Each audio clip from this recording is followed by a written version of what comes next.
aix-les-bains, à Chambéry et bien plus encore, Radio Grand Lac vous accompagne sur le 92.1 FM.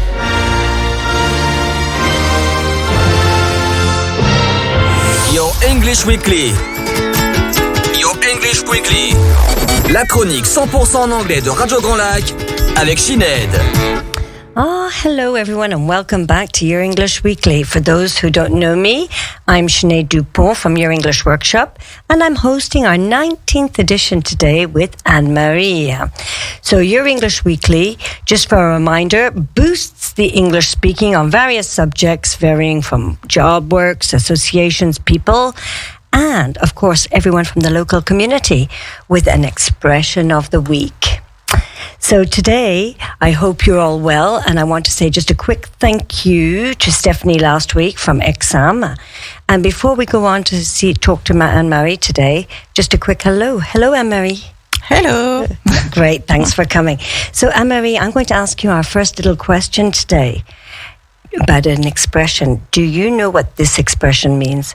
Going on a wild goose chase. What do you think that means, going on a wild goose chase? So. Difficult to say. You will say to us at the end. I will. I hope. Of course I will. I'll tell you at the end, of course. And for all our dear listeners, before we start, if you ever wish to participate with me on this chronicle, you know you can send me a message to info@yourenglishworkshop.com. And of course, I would be delighted to have you here. But just remember, you have to speak English and you have to have a good level. Okay, so now back to my guest today, Anne-Marie. Thank you so much for coming. So just before we start, Anne-Marie, you were born in Albertville, raised in different places from the north to the south of France, and you worked with EDF for 38 years, which is going to be our subject today. We're going to talk about the different aspects of EDF, and on top of that, you were also a woman for 38 years at the head of EDF. Okay, so over to you now, Anne-Marie, over to you. Can you introduce yourself to our auditors? Okay, thank you, Sinead, for inviting me today. I'm Anne-Marie Santaella, married for nearly 42 years, and I have two children, a boy of 30 and a 26-years-old girl. But last but not least, I'm about to be a grandmother. Oh la la, you'll have your hands full there with that after. It will be in next June. Oh. And yes, I worked with EDF for 38 years, after 2 years with Hewlett-Packard in Paris. And I worked with EDF and Hewlett-Packard as an engineer in electronics. Okay. So tell us more about that now with EDF. With EDF, I worked in Marseille, Grenoble, and Bourget-du-Lac. And when I moved to the Alps, it was to work for hydropower plants and dams. Okay, so for those that don't know what a dam is, can you tell us where the nearest dam is, Anne-Marie? The nearest one? Ting, would it be Ting? No, I think the little one just beside aix-les-bains. Okay. But I'm not sure they belong to EDF. Okay, perhaps. Okay. So what was your last role in Hydro EDF? I was the head of engineers. These engineers, their aim was to build and maintain electronic devices and automatisms and remote system in hydropower plants and dams. Okay. And, just before we go on to talk about all these different systems and what have you, was it not difficult to be a woman in this field of work? Because, I only think of men in this field of work. I'm not a feminist at all. You know that, of course.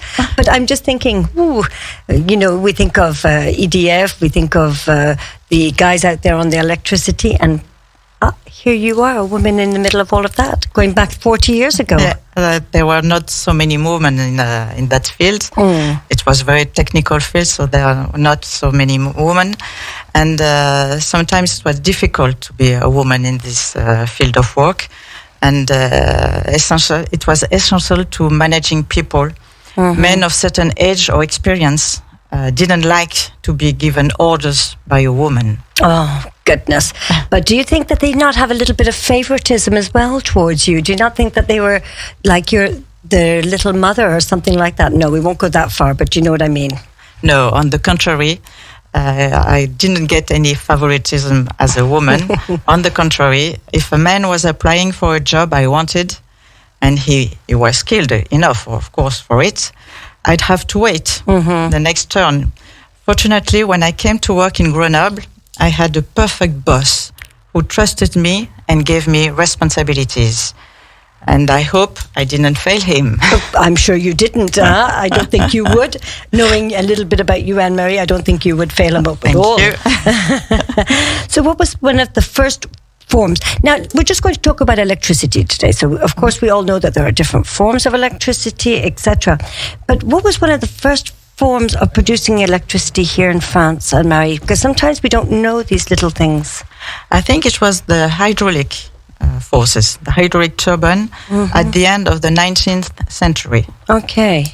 And in Savoy, do you know what the first form of electricity was, or was when it was produced, or anything like that? Do you have any info that you can give us on that? Yes, I think it was also by hydraulic turbine. And I think it was in La Roche-sur-Foron, the first city to be lighted by these hydraulic turbines in 1995. So a long time ago. Okay, a long time ago. Okay, that's funny, isn't it? Beside the Swiss border, the Roche-sur-Foron. Okay.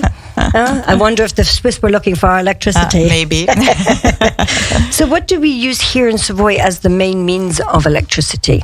It's hard to say because of our electricity supplies comes from different means of production. We have hydraulic, nuclear, solar, wind, and even less than before, but still we have coal means of to produce electricity. And the output of these power plants are evacuated on highly interconnected lines.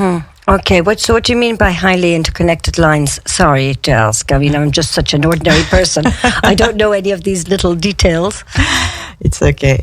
There is a local and regional and a national network connecting the low for the local network, the medium for the regional network, and the high voltage lines for the national network. Okay. So you have a network for every sort of lines, low, medium, or high voltage. High okay. Voltage. Okay. So why did Hydro EDF come to Bourget-du-Lac? Was there something special here that they wanted, or was it because the region is just so adhering that everyone wants to come here? I think the region is desirable. It's desirable. It's not the major choice, but I think the region was so nice that people wanted to come here to work. But Hydro EDF is everywhere in France. In fact, you can find Hydro EDF where there are rivers in France. But the Hydro Engineering Center I was working for, headquarters is in Bourget-du-Lac. Okay. I think it's based here because it's in the heart of the Alps. So it's important, the Alps, you have a lot of water. And it's important to have the headquarters there. But we have other sites found in Alsace, Massif Central, Pyrenees, where the rivers are, of course. Of course. So wherever there are rivers, you might find EDF just beside it. Of course. Okay. How many people worked with Hydro Engineering Center here in Bourget? Because I know it's a big center. It's getting even bigger from what I can see. Huh? It depends. Sometimes bigger, sometimes it's lower. But I think it's about 700 to 800 people who are working with the Hydro Engineering Center. But in Bourget-du-Lac, I think at the headquarters we have only the half of these people. Okay. The other are always everywhere in France, Alsace, Massif Central, and Pyrenees. And these people have to ensure the maintenance and the modernization of about the 400 power plants and 220 dams in France. It's a lot of power plants and dams. And when I speak about dams, they are high-level dams, not the little ones. Okay, so you're talking about the big ones. Okay. So do you only work on these type of fleets here in Bourget, or can our engineers work, or can I say Bourget, I meant in France? In France, yeah. Or can you work abroad too? Yes, of course. our engineers are very welcome to work all over the world because we are very famous, because we are EDF, a big company producing, distributing electricity. So we are very, very well known all over the world. And have you done many, or have you made any big dams anywhere particular? China, for example, I think. I heard the last one was in Laos, Lamton, and we are building one in Cameroon, Nartigal. Okay. A very important project. Okay. And in China, it was more nuclear power plant. And is it just the French working directly with them, or do they have people from all over the world working together? There are people from all over the world, but the French and the hydro EDF is very, very important there. Okay, so a lot of international projects. Yes. Okay.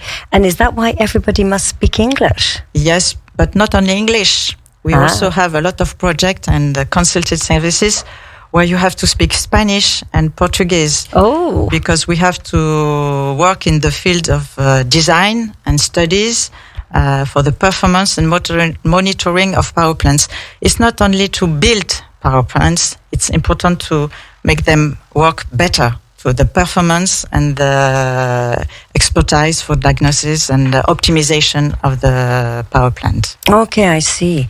Oh, it's all very high tech and fun to listen to. But before we finish, because we've only got another 3 minutes left, there's always time just evaporates. I don't know what happens. But anyway, before we finish, do you have any funny stories to tell us about that? About my work? Your experience. Did you go to different international countries? Did you have any communication problems? Because we speak about English. Of course, I work with Switzerland, but it was in French, so it was okay. But I work in China and Morocco.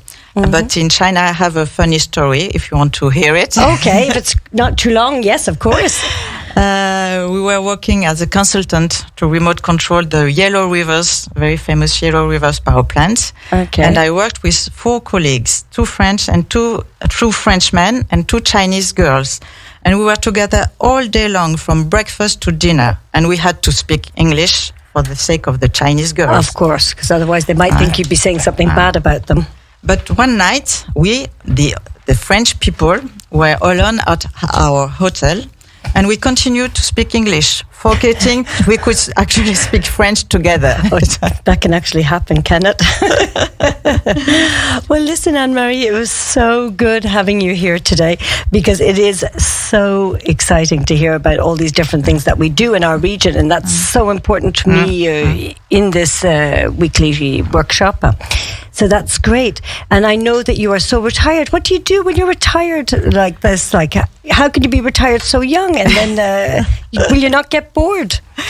No, I'm not bored, and I'm not so busy than when I worked, but I can just do nothing. Yeah, so, you can't just do anything. No, it's not my my personality. Okay. So I volunteered for associations. Okay, great. So you help. So maybe one day you can come back and talk to us about that. That'd be nice. Of course. Now, for our listeners, before we finish and before we say goodbye to Anne-Marie, now let's go back to our explanation.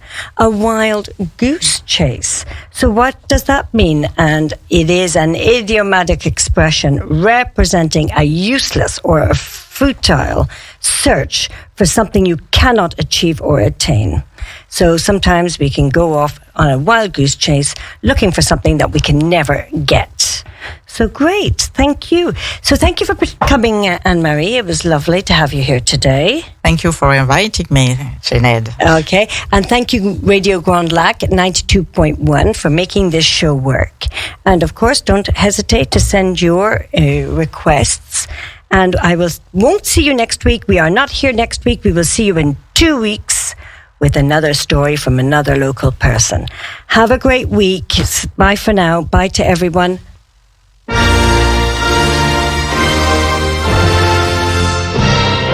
Your English Weekly. Your English Weekly. La chronique 100% en anglais de Radio Grand Lac avec Sinead. Radio Grand Lac. Votre radio.